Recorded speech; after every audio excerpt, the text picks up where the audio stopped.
নমস্কার, নিউজ ভ্যানগার্ডের পর্দায় আপনাদের প্রত্যেককে স্বাগত। এই মুহূর্তের গুরুত্বপূর্ণ সংবাদ নিয়ে আপনাদের সঙ্গে আমি রয়েছি শতাব্দী। নজর রাখছি সংবাদে, যেখানে খাদ্যের যোগান স্বাভাবিক রাখতে এবার বৈঠক করবেন কেন্দ্রীয় মন্ত্রী প্রহ্লাদ যোশী। এমনটাই খবর। খাদ্যের যোগান স্বাভাবিক রাখতে আধিকারিকদের সঙ্গে বৈঠকের সম্ভাবনা এবং ধস কবলিত পাহাড়ি জায়গায় খাদ্যের যোগান নিয়ে আলোচনা হবে এবং একই সঙ্গে খাদ্য নিগমের কার্যালয় সহ গোদাম পরিদর্শন করবেন কেন্দ্রীয় মন্ত্রী প্রহ্লাদ যোশী। জানবো বিস্তারিত। আমাদের সঙ্গে রয়েছে প্রতিনিধি সুপ্রীতি মুখার্জি। সুপ্রীতি, কি রয়েছে বিস্তারিত? দেখো, তো এই মুহূর্তে রাজ্যে আপনি এসে পৌঁছালেন কেন্দ্রীয় খাদ্যমন্ত্রী প্রহ্লাদ যোশী এবং কেন্দ্রীয় খাদ্য গণবন্টন ভোক্তা বিষয়ক এবং নবীন ও পুনর্নবীকরণ শক্তি মন্ত্রী যিনি রয়েছেন কেন্দ্রে প্রহ্লাদ যোশী, তার রাজ্য সফরকে কেন্দ্র করে যেটা জানা যাচ্ছে যে তিনি দুদিনের সফরে এসেছেন আগরতলায় এবং আজকে বিকেলে তার বেশ কিছু বৈঠক রয়েছে। তার মধ্যে যেটা এখনো পর্যন্ত খবর, লন্ডননগরে একটি ভারতীয় খাদ্য নিগমের কার্যালয় রয়েছে, সেই কার্যালয় পরিদর্শন করবেন প্রথমে প্রহ্লাদ যোশী। তারপরে কি করবেন, তারপর সরকারের খাদ্য গোদাম যা যা রয়েছে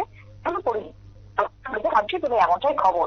এছাড়াও আজকে বিকেলে যেটা জানা যাচ্ছে যে আগরতলার একটি বেসরকারি হোটেল, সেখানে খাদ্য গুদামের বেশ কিছু বিষয় নিয়ে বৈঠক করবেন তিনি। এবং সেই বৈঠকে কারা কারা থাকবেন, রাজ্যের খাদ্যমন্ত্রী সুশান্ত চৌধুরী তিনি থাকবেন।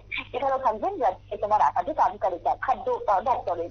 এবং তার সাথে রাজ্যের এই মুহূর্তে দাঁড়িয়ে কতটা যোগান রয়েছে, সেই যোগানকে স্বাভাবিকভাবে রাখার কিছু উপায় রয়েছে। এবং তার সাথে রাজ্যে বিভিন্ন ক্ষেত্রে দেখা যায় যে ট্রান্সপোর্টের ক্ষেত্রে অনেক সময় তোমার সমস্যা তৈরি হওয়ার ফলে জিনিসপত্রের দাম বেড়ে যায় বা জিনিসপত্র এসে পৌঁছায় না সঠিক সময়। এই সমস্যাগুলো এখনো পর্যন্ত বা জটিলতা তৈরি হয়েছে, কিভাবে তোমার সরানো যায়, কিভাবে তোমার জট কাটিয়ে প্রান্তিক রাজ্য ত্রিপুরাকে আগামী দিনে খাদ্য মজুদের ক্ষেত্রে স্বয়ংসম্বল করে তোলা যায়, এই বিষয়টির উপর কিন্তু তিনি নজর দিতেই আজকে সফর রয়েছে দুদিনে। তিনি অলরেডি এসে পৌঁছে গেছেন এবং তিনি তাকে পরিদর্শনের কার্যকর্মগুলো রয়েছে সেগুলো তিনি শুরু করে দিয়েছেন।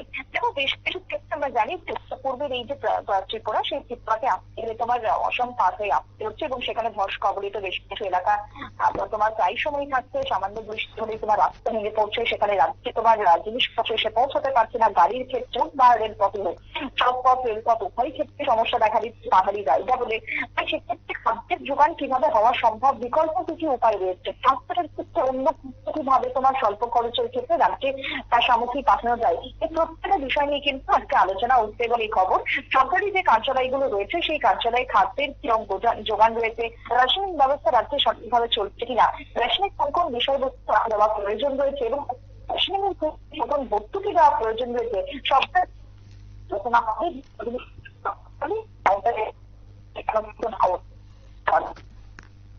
একেবারে সুপ্রীতি, ধন্যবাদ।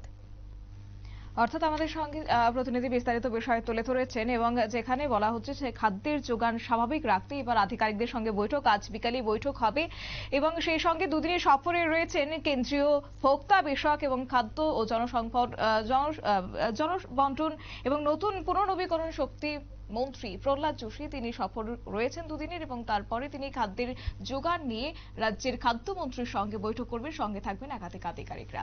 এই নিয়ে ছোট্ট একটি বিজ্ঞাপন বিরতির সঙ্গে থাকুন।